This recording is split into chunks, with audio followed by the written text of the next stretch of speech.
Hello and welcome back guys, welcome back to my YouTube channel, welcome back to the playlist of C programming. So आज की video काफ़ी ज़्यादा short होने वाली है क्योंकि इस वीडियो में हम सिर्फ 3 टर्म्स के बारे में जानेंगे.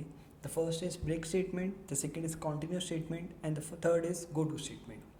सो एक एक करके ब्रेक डाउन करते हैं विद सम कोड एग्जाम्पल्स की तीनों टर्म्स का मतलब क्या होता है या तीनों स्टेटमेंट का मतलब क्या होता है. तो सबसे पहले अगर आप मेरी स्क्रीन में देख सकते हो तो सबसे पहले हमने यहाँ पे एक ब्रेक स्टेटमेंट का कोड लिखा हुआ है. तो ब्रेक स्टेटमेंट हमारे प्रोग्राम में किस तरीके से एग्जीक्यूट होते हैं, किस तरीके से काम करते हैं और किस तरीके से हेल्प करते हैं हमारे प्रोग्राम के अंदर, वो हम देखते हैं. तो सबसे पहले यहाँ पे मैंने एक हेडिंग डाल दी, that is it this code is for break statement.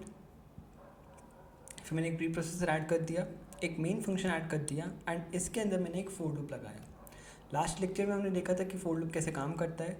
तो सबसे पहले एक मैंने वेरिएबल इनिशियलाइज कर लिया, कुछ कंडीशन अप्लाई कर दी एंड उसके बाद कुछ लॉजिक को लिख दिया. अगर लॉजिक ठीक है तो काम बढ़िया, अदरवाइज़ मेरे को कुछ वैल्यू को प्रिंट करके देना है एंड देन मेरे को वैल्यू को अपडेट करनी है. तो यहाँ पे अगर मैं इसको ट्राई रन करूँ तो सबसे पहले आई की वैल्यू 1 से इनिशलाइज है. वो कह रहा है कि अगर आई की वैल्यू 3 के इक्वल हुई तो आपको ब्रेक कर जाना है, मतलब लूप से हो जाना है बाहर, नहीं तो आपको प्रिंट करते रहना आई की वैल्यू. ठीक है, तो यहाँ पे अभी आई की वैल्यू कितनी है 1, तो यहाँ पे क्या हो जाएगा, आई की वैल्यू हो जाएगी प्रिंट, देन आई की वैल्यू होगी इंक्रीमेंट एंड आई की वैल्यू अब हो जाएगी 2. अब क्या 2 3 के इक्वल है, नहीं, तो यहाँ पे क्या होगा, कंडीशन अभी भी 2 नहीं है तो ये स्टेटमेंट कंटिन्यू चलती रहेगी और यहाँ पे प्रिंट हो जाएगा 2. फिर आई की वैल्यू वापस से अपडेट होगी 3 से.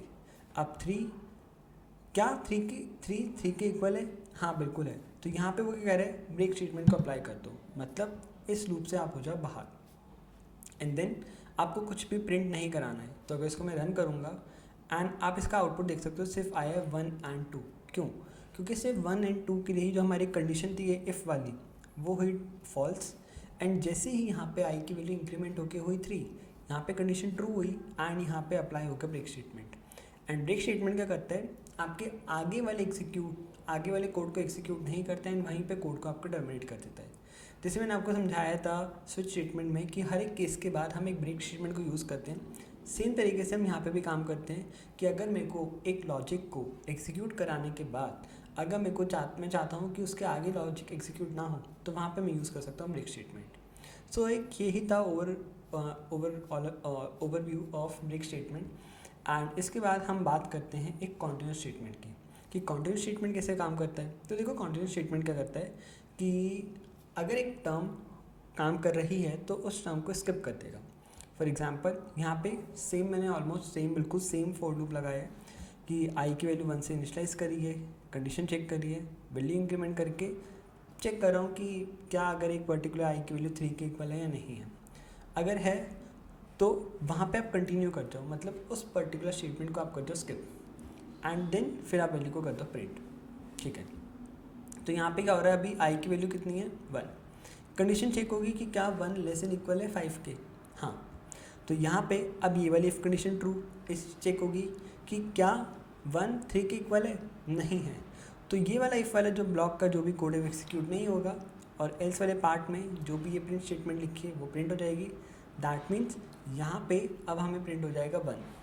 फिर आई की वैल्यू इंक्रीमेंट होगी 2 हो जाएगी. क्या 2 लेस देन 5 है, लेस देन इक्वल टू 5 है, बिल्कुल है. क्या 2 3 के इक्वल है, नहीं है. तो अगेन इतना कोड प्रिंट नहीं होगा, एग्जीक्यूट नहीं होगा एंड ये वाला कोड एग्जीक्यूट होगा, दैट इज़ कि हमें कुछ प्रिंट कराना है, दैट इज़ 2 हमें प्रिंट कराना है. अब आई की वैल्यू हो जाएगी 3. क्या 3 लेस देन इक्वल टू 5 है, येस इट इज़. एंड वो चेक करेगा कि क्या 3 के इक्वल है, ये भी है.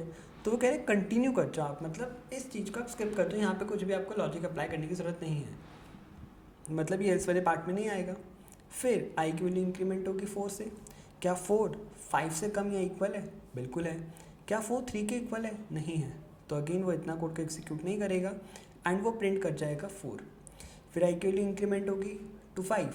क्या 5 लेस देन इक्वल टू 5 है, येस इट इज़. क्या 5 इक्वल हमारे 3 के, बिल्कुल भी नहीं. तो अगेन ये वाली कोड एग्जीक्यूट नहीं होगा और ये वाला कोड एग्जीक्यूट होने के बाद हमारा जो प्रोग्राम को अगर मैं रन करूँगा तो अब आप देख सकते हो हमने प्रिंट कराया था 1, हमने 2 प्रिंट कराया था, 3 के लिए कंडीशन सेटिस्फाई हो गई जिसकी वजह से यहाँ पे जो भी लॉजिक है वो एग्जीक्यूट नहीं हुआ, मतलब प्रोग्राम कंटिन्यू हो गया. यहाँ पे हमने कुछ लॉजिक को कंटिन्यू नहीं करा. देन 4 कंडीशन फॉल्स, प्रिंट हो गया। 5 ये वाली कंडीशन फॉल्स, प्रिंट हो गया। सो इस तरीके से जो हमारा कंटिन्यूस स्टेटमेंट है वो काम करता है।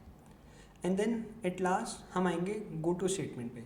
हम देखते हैं गो टू स्टेटमेंट कैसे काम करता है। देखो गो टू स्टेटमेंट एक ऐसा स्टेटमेंट है जिसमें आपको बताना होता है कि अगर एक पर्टिकुलर कोड एग्जीक्यूट हो गया तो आपको इस पर्टिकुलर स्टेटमेंट पे जाना है। फॉर एग्जांपल सबसे पहले एक मैंने वेरिएबल इनिशियलाइज कर लिया i इक्वल्स टू 1। अब मैंने ना यहाँ पे एक लूप नाम का एक वेरिएबल यूज़ करा जिससे मैं बता रहा हूँ कि यहाँ पे एक लूप यूज़ हो सकता है। अब मैंने बोला कि अगर मेरा i की वैल्यू लेस देन 5 है तो फिर आपको चेक करना है कि क्या i की वैल्यू 3 के इक्वल है। अगर वो टर्म इक्वल है तो वो कह रहा है कि आप चले जाओ एंड वाली स्टेटमेंट पे, go to the end statement. Now what is end statement? End statement states में दैट प्रिंट करना है दैट हम एग्जिट कर गए लूप से, like exited using go to statement. अब ये क्या करेगा, एंड पे पहुंचा देगा। मतलब अगर आपका लॉजिक कहीं पे है तो उसको उठा के आपके कर्सर को ले आएगा इस एंड वाले स्टेटमेंट पे। तो इसके बीच का जो भी कोड होगा उसको स्किप कर देगा, ठीक है, मतलब एक जगह से दूसरी जगह टेलीपोर्ट कर देगा। तो यहाँ पे अभी i की वैल्यू 1 है, ठीक है। क्या 1 लेस देन इक्वल्स टू 5 है? Yes it is. क्या 1 3 के इक्वल है? नहीं। तो मतलब इतना पार्ट एग्जीक्यूट नहीं होगा, तो वो क्या कर देगा, प्रिंट कर देगा 1 को। एंड 1 की वैल्यू हो जाएगी इंक्रीमेंट बाय 2। क्या 2 लेस देन इक्वल्स टू 5 है? Yes it is. क्या 2 3 के इक्वल है? नहीं। तो इतना पार्ट अगेन एग्जीक्यूट नहीं होगा एंड अगेन i की वैल्यू हो जाएगी प्रिंट, जिसमें मेरे को मिलेगा 2। अब i की वैल्यू वापस से इंक्रीमेंट हो जाएगी 3। क्या 3 लेस देन इक्वल्स टू 5 है? Yes it is. क्या 3 के इक्वल है? हाँ। तो ये वाला स्टेटमेंट हो जाएगा एग्जीक्यूट, जिसमें वो कह रहे हैं एंड वाली स्टेटमेंट में चले जाओ। एंड वाली स्टेटमेंट में क्या कह रहा है मेरे को कि वो प्रिंट करा दो आप कि हम एग्जिट करके using go to statement, loop से एग्जिट करके यूजिंग गो टू स्टेटमेंट। तो यहाँ पे आउटपुट आना चाहिए 1 2 और अगली लाइन में आना चाहिए exited using go to statement. तो अगर मैं इसको रन करूँ तो यू कैन सी दैट यहाँ पे आउटपुट आ रहा है 1 2, जिसके लिए ये वाली इफ कंडीशन सेटिस्फाई नहीं हो रही थी। एंड उसके बाद अगर ये कंडीशन 3 के लिए सेटिस्फाई हो रही है तो वो हमें प्रिंट करके दे रहा है that we are exited using this go to statement. So guys यही था हमारे continue, break and go to statement के बारे में।